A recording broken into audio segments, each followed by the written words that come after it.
गुण खोज करके लाओ जिस पर किसी की कभी दृष्टि ना गई हो। कल भी अपने गृह कार्य में प्रयास कीजिएगा, जो किसी के चिंतन में ना आ रहा हो। सामान्य उत्तर नहीं होना चाहिए। ऐसे थोड़ी 24 गुरु हैं, असामान्य गुण देखे हैं श्री दत्तात्रेय भगवान ने। दत्तात्रेय भगवान कहते हैं मेरे दूसरे गुरु का नाम क्या है? वायु। राजन पूछते हैं महाराज आपने वायु में क्या गुण देखा? बोले मैंने वायु में गुण देखा कि वायु बहती है, पवन बहती है,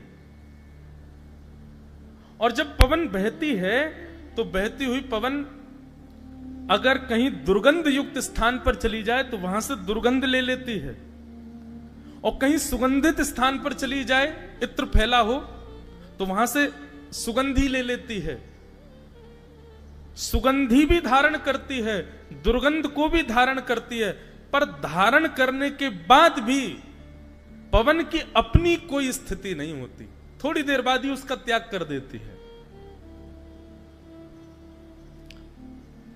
अगर इत्र कहीं फैला है तो वहां से हवा आएगी तो निश्चित है कि वहां से सुगंधी आनी है, पर क्या वायु उस इत्र की सुगंधी से आसक्त होकर सदा के लिए उसको अपने पास रखती है? नहीं, थोड़ी देर बाद त्याग कर देगी और स्वच्छंद अपने वास्तविक रूप में आ जाएगी। वास्तविक रूप कैसा है? ना दुर्गंध युक्त है और ना ही सुगंधी युक्त है, सामान्य है। वायु की कोई सुगंधी नहीं होती, वायु का कोई गुण लक्षण नहीं होता। राजन कहने लगे, बोले गुरुदेव थोड़ा विस्तार से बताइए ना कि आपने वायु के इस लक्षण से क्या सीखा? बोले मैंने वायु के इस लक्षण से यह सीखा राजन, मानव अपने शरीर के पोषण के लिए भोजन भी करता है, अपने शरीर के पोषण के लिए सांसारिक कुछ वस्तुओं का जो बहुत उपयोगी हैं उन वस्तुओं का उपयोग भी करता है, पर उसकी दुर्गति कब हो जाती है? जिन वस्तुओं से शरीर पोषण करता है उस वस्तु को ही सर्वस्व मान लेता है। उसको वायु की तरह होना चाहिए। जिस प्रकार वायु दुर्गंध और सुगंध के स्थान को ले तो लेती है, लेकिन उतनी देर के लिए ही लेती है जितनी देर की आवश्यकता है, उसके बाद पुनः अपने स्वच्छंद रूप में आ जाती है। ठीक ऐसे ही मानव को सीखना चाहिए वायु से कि वायु कि मानव भोग्य वस्तु को केवल उतना ही सेवन करे, केवल उतना ही ग्रहण करे जिससे उसकी उपयोगिताएं पूर्ण हो जाएं। उसको अपनी छाती पर रख करके अपने संपूर्ण जीवन को केवल सांसारिक विषय भोगों के महल में बांध करके ना रख ले, वो वायु की तरह स्वच्छंद हो। ये मैंने वायु से सीखा। सीधी बात, ये तन मैं हूं ऐसी विचारधारा नहीं।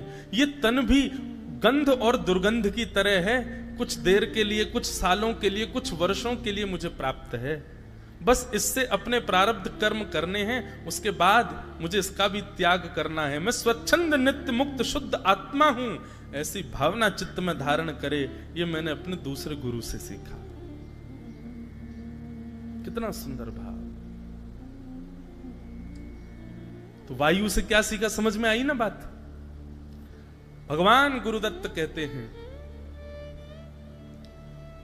वस्तु के उपयोग के लिए मना नहीं किया गया, सांसारिक भावों के उपभोग के लिए मना नहीं किया, पर जितनी आवश्यकता है बस उस आवश्यकता की पूर्ति होने पर पीछे मुड़ करके उसको ना देखे। आज गुलाब जामुन बने थे, पाए आप लोगों ने? क्या सुंदर। लेकिन उसका रस ले लिया, लेकर के और अपने क्षुधा को तृप्त करके आप अपने कक्ष में चले गए, आदि आदि भाव। पर कई बार ऐसा होता है बंधुओं, आप किसी स्थान के किसी भोग्य वस्तु को लेते हैं और उसका रस ऐसा जिह्वा पर लग जाता है, अब 5 साल बाद भी आपसे कोई चर्चा करे तो आप वही बताते, वहां का गुलाब जामुन, वहां की दाल, वहां का ये जो हमारा स्वभाव स्वरूप बन जाता है संसार की वस्तुओं के प्रति, इससे मुक्त होना अवधूत कहते हैं। ये मैंने अपने गुरुदेव, दूसरे गुरु वायु से सीखा। वायु का दूसरा गुण जो सबको पता है, शीतलता प्रदान करती है, सबको सुख देती है।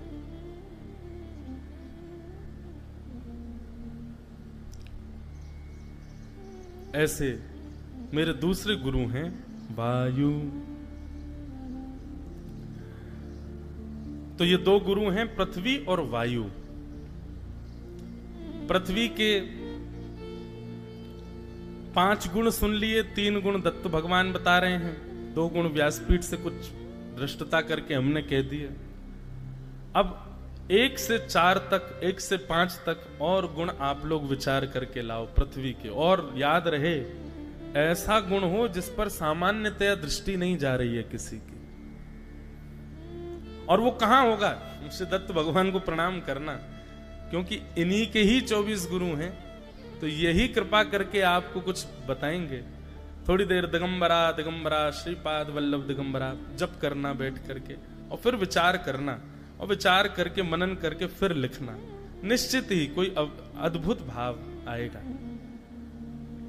और ऐसा भाव हो जो यहां बैठे सब श्रोता और हमको भी आनंद देने वाला हो, सुख दे। तो पृथ्वी और वायु, इन 2 गुरुओं के विषय में अब आप लोग चिंतन करके लाइएगा। बोलो वृंदावन बिहारी लाल की, श्री दत्त भगवान की। कथाक्रम में चले हम लोग। कल प्रथम स्कंद का प्रारंभ हुआ, और प्रथम स्कंद में हमने कल मंगलाचरण सुना, जहां पर परम सत्य की वंदना की गई है। तत्पश्चात विषय अधिकारश्च संबंधश्च प्रयोजनम, 4 बातें बताई गई। भागवत का विषय क्या है? धर्म प्रोजित केतवोत्र परमो निर्मत्सराणाम सताम, वैद्यम वास्तवमत्र वस्तु शिवदम तापत्रयोन्मूलनम। श्रीमद्भागवते महामुनि कृते किं वा परैरीश्वर, सद्यो हृद्यवरुध्यते त्रिकृतिभिः शुश्रूषुभिस्तत्क्षणात्।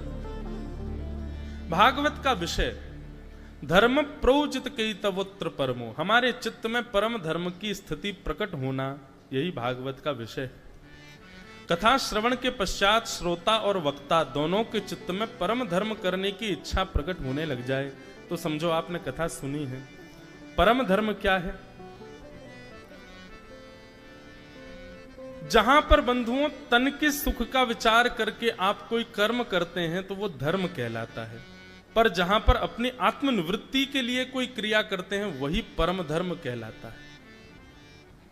जैसे कि अब यहां पर अधिकतर कई सारे, मुझे बता रहे थे, कई सारे बालक, कई सारी माताएं, उनका मौन रहता है दिन भर। बताओ ये धर्म है कि परम धर्म है? ये परम धर्म है। क्यों? क्योंकि इससे शारीरिक कोई लाभ नहीं है।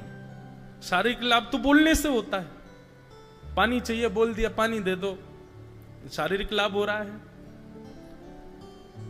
सीधी बात, जहां पर शारीरिक श्रेष्ठताएं प्राप्त हों जिस कर्म को करके शुद्धता से, उसको धर्म कहते हैं। पर शरीर का विचार ना करके अपनी आत्मशुद्धि का विचार करके जब आप कोई क्रिया करते हैं तो वो परम धर्म कहलाता है। श्रीमद् भागवत का विषय क्या है? सुनने वाले और कहने वाले के चित्त में परम धर्म करने की इच्छा प्रकट होना, ये भागवत का धर्म है, विषय है। आज हम आए यहां पर, महाराज जी ने नियम बताए, उन नियमों को करने की सामर्थ्य तो नहीं है बिल्कुल भी, पर कर क्यों पा रहे हैं? ये भागवत कथा कहने का ही फल है, क्योंकि भागवत का विषय यही है, धर्म प्रोजित केतवोत्र परमो, परम धर्म की प्रतिस्थिति होना। सीधी बात, आत्म कल्याण का भाव। दूसरी बात, अधिकारी कौन है? कथा सुनने का अधिकारी कौन है? कथा कहने का अधिकारी कौन है? निर्मत्सराणाम सताम, जिसके चित्त में मात्सर्य दोष नहीं है, जो मात्सर्य दोष से रहित है, वही कथा का अधिकारी है। मात्सर्य दोष, अन्यत्र किसी के सुख का विचार आपको विचलित कर दे, वही मात्सर्य दोष होता है। और यह मात्सर्य दोष ही पीड़ा का कारण बनता है। मात्सर्य दोष से रहित रहना है। बोलो वृंदावन बिहारी लाल की। निर्मत्सराणाम सताम, जो मात्सर्य दोष से रहित है वो भागवत का अधिकारी है।